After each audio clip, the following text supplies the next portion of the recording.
wonderful day to feel beautiful. Welcome back to Talks Beauty. And because this is October, this means this is the month of mental health awareness. And we have a special guest today, Cita dari Ibunda.id. Hai. Of course sama Ines juga tetap ada. Kembali lagi bersama saya. Ya ada dia. Dari tadi gue di mana? Enggak. Yo power. Crazy. Enggak, karena emang penting banget pembahasan kita hari ini, ya kan. Kita akan membahas mengenai mental health dan digital era karena pastinya agak-agak berat gitu loh menjadi apa ya? Mencoba untuk selalu eksis gitu di sosmed.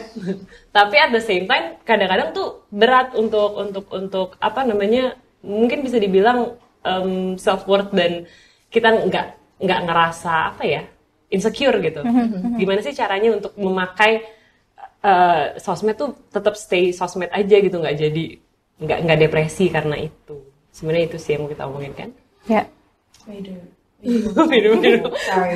Tapi mungkin kita awali dari tadi kita awali dari mana? Dari sini dulu. Iya, dari sini kita sering melihat kata-kata yang mungkin bukan tidak senonoh, cuman kayak bikin kita comparing ourselves gitu ya, merasa insecure. Kayak, kok kita nggak sebagus mereka sih? Kok mereka punya Alphard baru? Alphard tuh udah lama. Jet baru. Ya kayak gitu-gitu kan nggak bisa kita kontrol kan. Nah sebenarnya gimana sih cara kita tetap ngelindungin diri kita gitu? Sebenarnya kan kalau sosial media tuh kan platform ya. Maksudnya dia dibuat untuk membuat kita sebenarnya nyaman untuk menggunakan aplikasi itu gitu. Kalau misalnya sejauh ini kita nggak nyaman, berarti kan there's something wrong dengan kita sendiri, bukan si platformnya gitu kan. Nah, gue selalu bilang sih kalau misalnya lo main sosial media, mendingan lo pertama mengenali diri lo sendiri gitu. Jadi sosial media akan menjadi toxic ketika lo tuh insecure emang dari kondisi lo sekarang gitu. Terus kemudian lo ngerasa sekarang lagi nggak stabil dalam hal kehidupan, dalam kondisi kesehatan mental lo gitu. Atau opsi yang ketiga adalah ketika emang lo nggak punya kehidupan lain di luar sosial media gitu. Itu jadi toxic banget tuh 3 hal ini. Lo tuh kategorinya yang mana nih? Lo kira-kira baca aja deh diri lo sendiri gitu. Lo review aja. Lo ada di kategori mana gitu. Karena ketika lo not secure enough sama diri lo sendiri, apa aja tuh bisa jadi trigger. Jadi sosial media itu trigger gitu.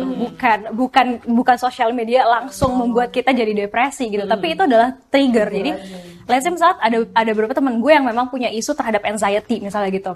Memang dia lagi dalam tahap pengobatan dan lain-lain. Sometimes ketika lo main sosial media itu jadi trigger baru loh. Gitu. Jadi trigger baru gitu dan itu memperburuk kondisinya dia gitu. Makanya kalau teman-teman gue saranin ya lo lakuin aja diet sosial media gitu. Nggak ada yang salah kan? Itu powernya dari lo. Akun-akun lo ya kan? Handphone lo gitu. Itu ada power dari lo. Kadang kan kita terlalu takut FOMO ya, jadi takut kehilangan. Kita takut kehilangan eksistensi dan gak update sama kehidupan gara-gara sosial media gitu. Padahal kalau lo mau update tentang kehidupan orang sekitar lo, kenapa nggak telepon aja? Iya sih. Iya kan? Bener sih. Iya kan? Ya gitu. Ya dan itu jadi hal yang aneh aja, kita jadi ngerasa kita nggak punya kontrol terhadap diri kita sendiri, yang padahal itu membuat kita jadi nggak nyaman gitu. Gimana kalau kalian sendiri nyaman sejauh ini pakai sosial media? Dilempar bolanya ke saya. Kalau gue sih sebenarnya gini ya, yang sulit buat gue adalah gue pernah mengalami gangguan-gangguan itu, of course gitu. Karena hidup orang kalau menurut gue sesecure gue pasti ada tahap gue lagi insecure. Pasti gitu. Pasti. Dan ketika gue lagi insecure, emang bener. Gue pernah tuh setelah gue melahirkan, gue tuh merasa jelek banget.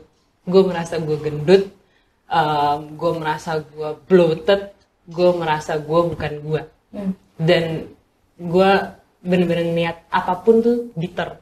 Gue buka sosmed, gue kesel. Banyak orang bisa ke kanan ke kiri, gue enggak. Gue di rumah dan gue harus nyusuin anak gue. Menurut gue itu dark banget saat itu gue gitu. Jadi emang mungkin masanya di gue. Dan yang untungnya waktu itu suami gue bilang, mendingan kamu nggak buka sosmed dulu deh, karena kamu cenderung kamu tuh jadi depresi gitu. Kamu tuh depresi karena kamu ngeliat orang lain punya kebebasan itu, sedangkan gue sebenarnya bukan nggak bebas, tapi gue masih adaptasi karena gue baru punya bayi.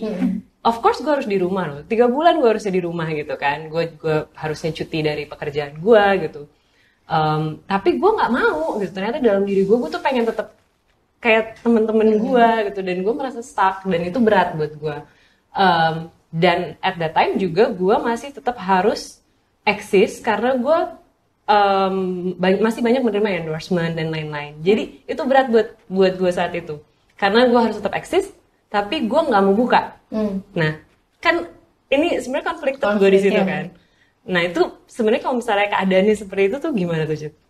Sebenarnya kalau dalam kondisi seperti itu kita bisa timerin sih. Jadi kalau gue selalu kasih saran itu adalah kalau misalnya lo tahu bahwa social media itu adalah trigger baru buat lo, dan set environment itu jadi enak buat lo. Jadi misalnya batasin waktunya ketika lo di sosial media gitu. Kalau emang lo harus posting ketika lo melakukan endorsement ya kenapa enggak gitu. Tapi lo tahu tahu kapan waktu harus berhenti dan kapan tahu waktu untuk lanjut lagi gitu beraktivitas di sosial media. Itu penting banget. Iya sih, tapi waktu itu ya gue inget banget satu foto pertama endorsement gue foto untuk satu brand gitu. Dan komen pertama yang gue dapetin, masih gemuk ya. Wow. Come at me, bitch. Tapi itu adalah reaksi yang gue takutkan. Itu reaksi yang gue takutkan dan dapet gitu. Jadi gue tuh saat itu, oh my god gitu. Gue kayak, karena ya maksud gue, gue sangat mencoba untuk menerima diri gue apa adanya dengan ya jadi seorang ibu pasti dong lo berubah dan lain-lain, tapi kembali lagi pekerjaan gue ada mengandalkan fisik juga gitu. Jadi pasti of course yang followers yang ada di sosmed gue juga akan mencari fisik yang sama seperti yang dulu gitu kan. Jadi itu komentar yang sangat menakutkan dan gue dapet dan gue diem gitu saat itu kayak oh my god. Itu pasti nggak enak banget. Gue depresi sih. Gue bisa akuin sekarang kalau saat itu kayaknya lowest point in my life. Gue ngerasa hancur gitu. Karena bayi kecil, gue hancur. Tapi kan fungsinya gue happy biar dia happy ya gitu. Akhirnya ya udah gue coba naruh dulu itu dan gue fokus ke hidup. Gue fokus ke hidup. Nah itu juga penting sih, apalagi dalam kondisi saat itu lo baru punya bayi, beradaptasi dengan lingkungan baru. Kadang yang kita lupa tuh adalah appreciate diri sendiri. Jadi selalu yang biasanya gue kasih tahu tuh adalah coba deh lo practice self talk gitu. Kayak iya sih, tapi self talk kayaknya susah banget kok, bayinya nangis terus. Itu kayak justru mungkin pertama susah ya karena nggak terbiasa dan aneh, kayak lo ngomong sama diri lo sendiri lo gila gitu kan. Tapi ya kan gitu, tapi ketika itu udah jadi satu kebiasaan justru akhirnya lo belajar untuk mengapresiasi diri sendiri. Karena kan kita nggak selalu bisa mengharapkan orang untuk appreciate kita kan. Even though itu suami kita misalnya atau yang lain-lain atau keluarga kita gitu. Tapi cara kita untuk appreciate diri sendiri tuh latihannya lumayan agak cukup panjang, tapi itu akan works loh. Pertolongan pertama tuh harus datang dari diri lo sendiri, gitu. Dan itu nggak sesusah kayak lo buat puisi kayak hari ini kamu cukup baik melakukan hari-hari, misalnya gitu kan.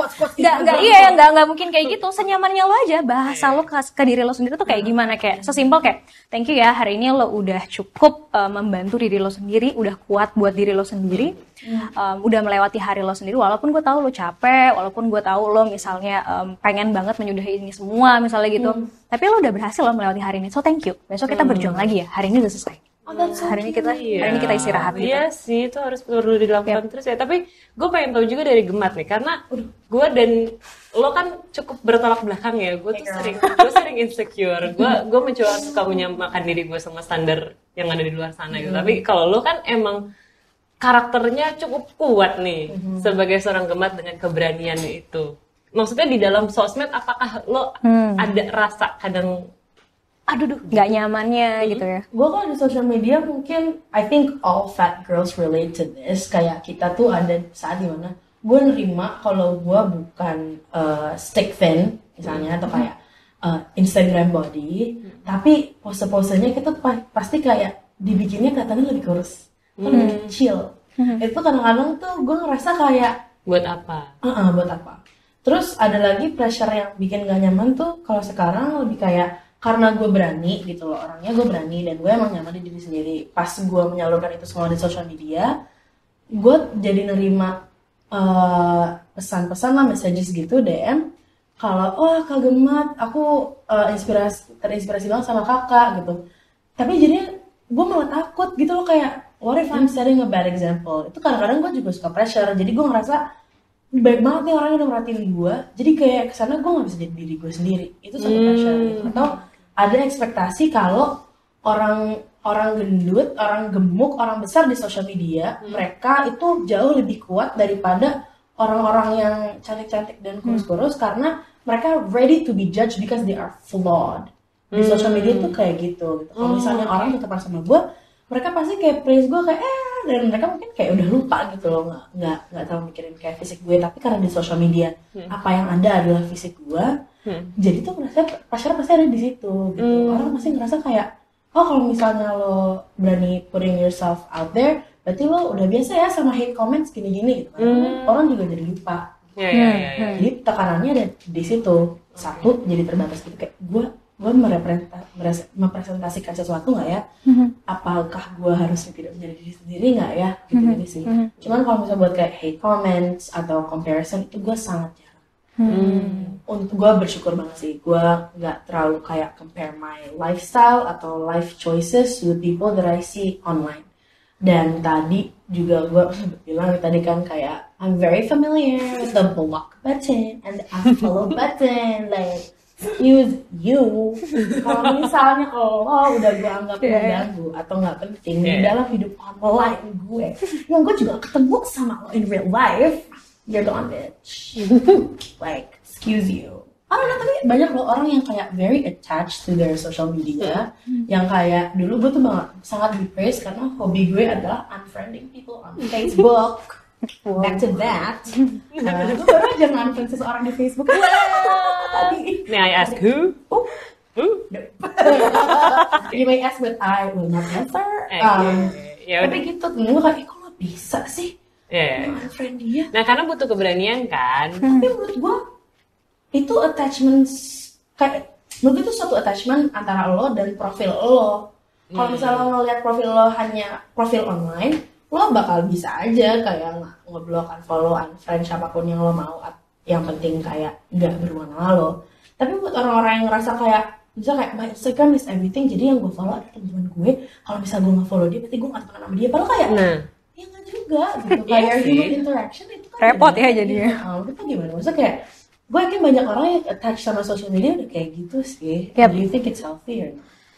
Tergantung. Balik lagi ke orang tadi, dia ngerasa enjoy atau enggak, ngerasa nyaman atau enggak. Kayak misalnya kayak lo melihat semakin banyak yang appreciate diri lo gitu ya, sebagai seorang influencer yang bisa memberikan inspirasi buat mereka, it's good. Tapi kan kadang otak kita tuh nggak bisa menerima gitu aja pujian kan, honestly. Jadi kita emang suka merepotkan diri sendiri. Itu udah kayak otak kita bekerja. Masa sih? Gitu. Iya gitu. Otak kita udah bekerja kayak gitu. Kalau dipermudah tuh kayak nggak sah gitu otak kita. Kayak gue belum kerja gitu sebenarnya, ya kan gitu. Jadi sebenarnya kita juga melatih diri untuk mindfulness. Ketika lo dapet apresiasi, terima kasih, just it. Biasain kayak gitu, kayak. Misalnya lo cantikan kamu. Ya, itu kan kadang kita repot ya. Kadang kayak gitu kan. Cantikan kamu. Kenapa enggak bilang oke, terima kasih. Udah. Kalau emang lo pengen ya muji dia balik ya tinggal bilang aja gitu. Tapi kan enggak harus gitu. Yang penting adalah ketika lo dapat pujian terima kasih gitu. Jadi dibiasain otak kita tuh stop gitu loh. Biasain otak kita tuh enggak kemana mana gitu. Otak lo baru aja kemana-mana. Belum Iya, kita kan kadang ngebiasain otak kita ngejelimet kan ibaratnya gitu. Dan itu juga nggak bagus loh buat kita gitu. Kalau terlepas daripada itu kita berpikir gitu, kita kayaknya jadi inspirasi buat banyak orang gitu. Terus kayak apakah gue harus tetap stay authentic dengan gue yang sekarang? Fokus aja apa sih yang buat lo, apa yang buat orang-orang di sekitar lo tuh sayang sama lo di sosial media. Ya fokus aja ke situ gitu. Kalau emang mereka bisa menerima diri lo apa adanya yang sekarang, ya berarti kenapa gue harus berubah? Kenapa gue harus berpikir jauh daripada apa yang ada sekarang ini gitu? Akhirnya gue dapet ke realisasi yang itu tuh, karena waktu gue berubah jadi ibu ya, kayaknya banyak dulu yang follow gue tuh cuma pengen cari nih cewek nih, gue lihat di TV nih, gue follow gitu kan. Terus kemudian nih cewek, habis itu gitu kan, habis itu gitu. Jadi kok kayaknya dia jadi manusia biasa Memang gitu kalau kan. manusia biasa. Aku manusia biasa ya. Kan rocker juga manusia. Iya, aku lupa aku rocker. Ya, maksud gue, at the end, gue harus melepaskan followers yang mulutnya kayak gini nih, yang cuma mengharapkan gue untuk ngasih lihat badan bagus dan muka cantik all the time gitu. Karena ya ternyata komen-komen mereka masuk gitu kan. Kok udah gemukan sih? Kok gini sih? Kok masih gemuk sih? Iya. Coba kalau misalnya ada tuh orang itu aja, hai kalau mau komen lebih lanjut silakan @sailormoney.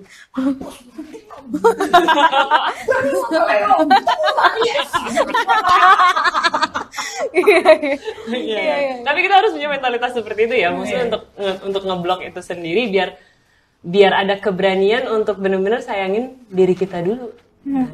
Iya, self awareness dan self control tuh penting banget di sosial media. Nah, Iya. terus ada satu topik lagi yang gue juga penasaran nih.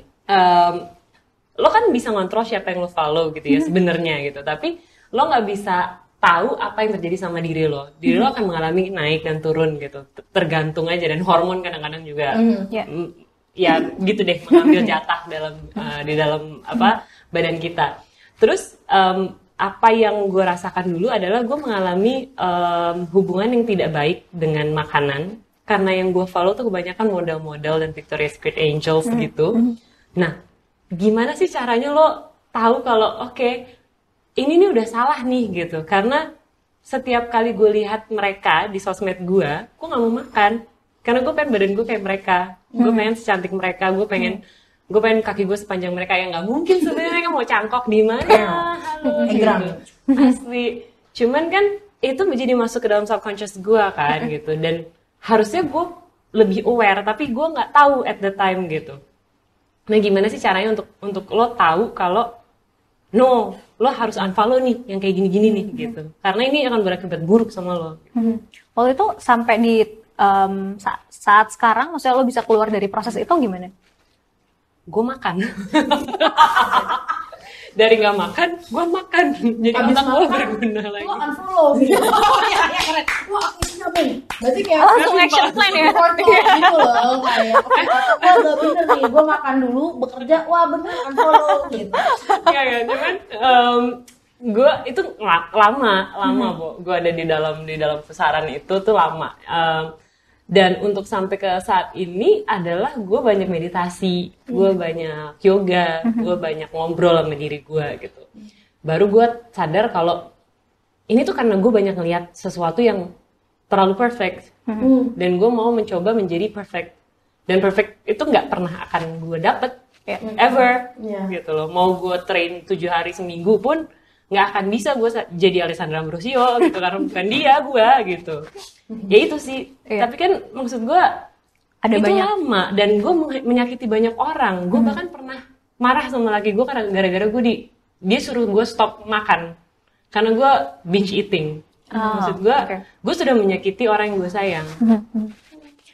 Sebenarnya bisa dilihat itu adalah jadi abnormal behavior itu bisa kita lihat ketika ada perilaku kita yang tidak biasa, menyakiti diri sendiri atau orang lain, dan itu udah merugikan tubuh kita gitu.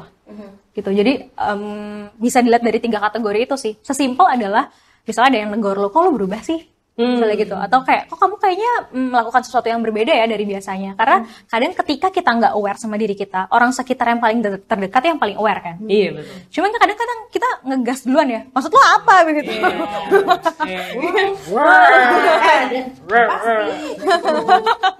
Gitu kan, kadang kita ngegas, tapi sebenarnya ketika ya ngegas itu juga wajar ya, maksudnya normal. Tapi ketika orang bilang kayak gitu harusnya jadi sign, jadi tanda buat kita bahwa oke, ada sesuatu yang gue lakukan yang tidak pada biasanya, dan itu nggak baik buat diri gue sendiri gitu, karena orang di sekitar gue ngingetin gue gitu. Atau tadi ketika ngerasain sesuatu yang berlebihan yang harusnya gue makan ya udah kayak 3 hari sekali gitu, tiba-tiba gue makan jadi nggak ada polanya, terus nggak jelas dan lain-lain kayak gitu. Itu juga jadi satu hal yang bisa lo kenalin sebenarnya. Terlepas daripada sebenarnya kan ngeliatin sosial media apa itu kan cuma satu perilaku ya, perilaku lain tuh yang harus bisa kita kenalin sebenarnya gitu. Jadi ketika misalnya lo ngerasa udah oke, pola makan gue kok jadi nggak beres ya gitu, pola tidur gue jadi nggak beres ya, pola komunikasi gue dengan orang terdekat mulai nggak beres ya, gue mulai nggak nyaman sama diri sendiri dan orang lain mulai nggak nyaman sama gue, berarti there's something with us. gitu. It's okay, coba nafas. LinkedIn pattern gue lagi rusak banget. Karena lu follow apa? Akun kopi. Gue nggak tahu gara-gara kayak social media atau apa. Cuma mungkin kayaknya emang stres trouble aja sih. Kayak sekalinya stres gue kayak oke, entertainment gue langsung larinya ke sosmed, TikTok, Lalili. Dan kalau menurut gue hubungan yang sehat dengan TikTok adalah membuat konten. Kayak Yap. Dan itu gue malah kayak scroll terus. Oh, keenakan. Jadi kayaknya I think that's happening. I think there's something wrong happening right now, but I think I will fix it. Dan soalnya kalau misalnya gue scroll terus sampai jam 4 pagi, gue nggak tidur. Oh, Jadi oke. ya udah hancur lah. Oke, jadi emang kembali harus ke real life dulu yang diberesin ya. Real life dulu deh kayaknya. I feel like once lo menjauhi dari satu trigger itu, ya itu adalah kayak digital. Mungkin nggak app di handphone, cuman kayak YouTube kayak apa aja kan sebenarnya. Iya. Bahkan email menurut gue Iya, kalau cukup misalnya banyak banyak. sekali itu bisa jadi distraction. Bener sih. Gue pernah baca satu buku Modern Mindfulness, gue lupa yang nulis siapa, tapi itu mengajarkan gimana caranya lo bisa tetap mindful di dalam dunia digital era ini gitu. Jadi emang lo nggak boleh membenci, nggak boleh tidak memakai, karena kalau tidak memakai itu kayak ya gitulah kan kayak jadi black and white gitu. Tapi gimana cara lo berteman gitu. Jadi lo berteman ya udah nggak apa-apa kalau dia datang lo lagi mood nggak apa-apa, tapi habis itu mungkin lo dadah Oke, break dulu ya. Ada waktu-waktunya ya. Sampai ketemu lagi gitu. Tapi kan menurut gue ini suatu privilege untuk bisa nge-identify ini hal-hal ini sendiri gitu. Kalau misalnya nggak bisa tuh menurut Cita kayak apa ya, gue kalau misalnya online gue selalu advocate for seeking professional help. Dan gue pernah kayak nge-tag Bunda.id ke beberapa kali. Dan itu sebenarnya kayak di zaman sekarang kan menghubungi apa namanya kayak Psikolog, itu lewat social media. Menurut lo is that the most effective way atau tetap kayak ya bertemu aja? Cuman gimana? Do you have any suggestions? Iya, sebenarnya kan dengan media platform online itu ngebantu untuk pertolongan pertama kan. Itu kayak misalnya tadi proses kita nggak tahu nih kita apakah kita baik-baik saja atau enggak gitu, tapi kita mulai ngerasa nggak nyaman. Terus kalau cerita ke teman mending kalau temennya baik-baik aja, karena ember suka mana-mana sampai tetangga Pak RW tahu gitu kan, ribet banget gitu. Ribet banget gitu kan. Iya kan gitu. Ya, jadi professional help akan sangat membantu banget, dan mungkin dia bisa ada di posisi pertolongan pertama yang paling pas ya gitu. Pertolongan pertama yang paling pas, apalagi sekarang dunianya udah serba mudah untuk dapat pertolongan, nggak kayak zaman batu gitu kan. Gitu. Jadi sekarang udah bisa akses psikolog dengan mudah, cuma tinggal kayak oke, lu download aplikasi ini atau lu tinggal buat jadwal schedule gini dan lain-lain, bisa buat appointment secara online dan lain-lain, kayak itu kan juga mudah. Dan untuk bilang bahwa apakah itu efektif membantu orang, nggak sampai di situ sebenarnya stepnya. Jadi kan ketika lo dapat pertolongan apapun itu, baik lo ke dokter atau ke psikolog atau apa yang basisnya tuh klinis, kan sebenarnya itu kan lo kayak sama partner gitu kan. Jadi psikolog tuh kan partner lo. Jadi proses penyembuhan itu diukur berdasarkan kedua belah pihak ini bekerja sama dengan baik atau enggak. Misalnya psikolog lo udah bilang, oke, kita sama-sama latihan untuk mengatur pola tidur ya gitu. Tapi kalau kita nakal, ya artinya kita nggak bekerja sama dengan baik dong, gitu. Jadi untuk bisa bilang bahwa itu bisa menyembuhkan atau enggak online gitu, faktornya banyak banget gitu. Dan balik lagi sebenarnya ke kita. Kalau kita disiplin sebagai pasien, nih berarti gitu ya. Dan psikolognya juga bisa membuat kita merasa diterima sebagai pasien, itu juga akan berjalan secara cepat dan maksimal, gitu. Proses konseling itu gitu, proses pengobatan mental tuh gitu. Ketika dua pihak ini bisa bekerja sama dengan baik, itu akan cepet dan maksimal. Kadang kan kita kan dengar banget ya cerita kayak gue harus minum obat nih sampai berkali-kali gitu, terus habis itu nggak sembuh-sembuh, ngerasa apa? Oke, lo minum obat tapi lo masih lifestyle lo masih berantakan juga gitu. Ya gimana gitu kan gitu. Dan sedangkan psikolog atau psikiater nggak 24 jam sama lo gitu. Dia bukan personal assistant lo kayak Siri gitu kan. Dia nggak bisa kayak halo ya betul gitu kan. Nggak gitu kondisinya gitu. Jadi lo sendiri harus komit terhadap diri lo bahwa gue komit sama pengobatan ini gitu. Gue pulih secepatnya. Setelah lo bisa berhasil pulih kan udah gampang banget gitu loh. Lo mau ngelakuin apa dan lain-lain. Sejauh lo tahu do and don'ts-nya tuh semana gitu kan. Batasan-batasannya gitu. Jadi sebenarnya untuk bantuan online tuh sangat membantu loh untuk orang-orang, apalagi karena sih kayak gue nggak ada di sosial media nih sekarang. Gue nggak ada di sosial media dan gue pengen gue lagi ngelakuin riset untuk tahu orang-orang yang nggak ada di sosial media gimana caranya mereka bisa bantu diri mereka. Right, yang nggak ada. Kan? Yang nggak ada sosial media. Kayak lo bisa tahu ibunda karena di sosial media. Terus buat orang-orang yang nggak tahu sosial media, nggak pakai sosial media, gimana cara mereka bisa bantu? Dapat bantuan gimana? Gitu. Apalagi let's say ngomongin sama Indonesia itu kan luas ya, nggak cuman perkotaan. Iya, ya kan? Dan gue tahu bahwa di desa-desa atau di kota-kota kecil itu nggak semua dapat pertolongan loh, nggak semua ada psikolog, nggak semua ada rumah sakit jiwa gitu kan. Dan itu gimana caranya mereka minta bantuan, itu yang lagi gue lakuin terhadap diri gue sendiri, sehingga gue tahu apa yang bisa gue lakukan, apa yang bisa gue bantu untuk banyak orang nih sebenarnya, untuk mereka bisa dapat akses paling mudah untuk dapetin pertolongan gitu. Itu kan nggak gampang gitu. Pasti susah banget sih. Gue juga baru akhir-akhir ini find out kalau BPJS pun ternyata ada pertolongan kejiwaan gitu. Misalnya mereka tuh bilangnya, which is really great. Tapi again, akses. Kalau misalnya orang ini nggak punya BPJS gimana? Gitu. Jadi kayak, how do we start seeing that mental health is a health need? That is really important. Makanya sebenarnya pemaksimalan internet tuh juga akan sangat membantu nih buat gue bayanginnya kalau misalnya di setiap desa ada tower gitu ya internet gitu, itu kayak akan sangat banyak membantu loh gitu. Setidaknya kita nggak bisa ngirimin banyak psikolog ke tiap daerah, tapi kan bisa ngebantu mereka untuk bisa dapat akses tercepat gitu. Belum lagi kalau di desa-desa tentang awareness soal mental health nggak kayak kita, kan? Dan kita aja di sini lumayan baru ya. Baru gitu. Dan belum lagi mereka bisa aja bukan dapat support system yang oke gitu. Bisa jadi yang judging, oke, ke dukun yuk gitu. Benar kita ke dukun gitu loh. Pasti banyak banget yang kayak gitu gitu. Dan gue pengen reach out sampai sana gitu. Gimana caranya gue bisa bantu? Karena gue nggak bisa pilih-pilih bantu orang dong. Iya dong. Iya Bener-bener. gitu. Harus bantu semua. But I feel like you can only help yourself first. Dan ketika lo dapat privilege untuk bisa dapat bantuan secepatnya, kenapa nggak manfaatin? Gitu. Bener-bener. Dan yang paling penting kayaknya kalau boleh gue garis bawahi adalah ya intinya adalah lo harus terus-menerus mengenal diri lo lebih jauh.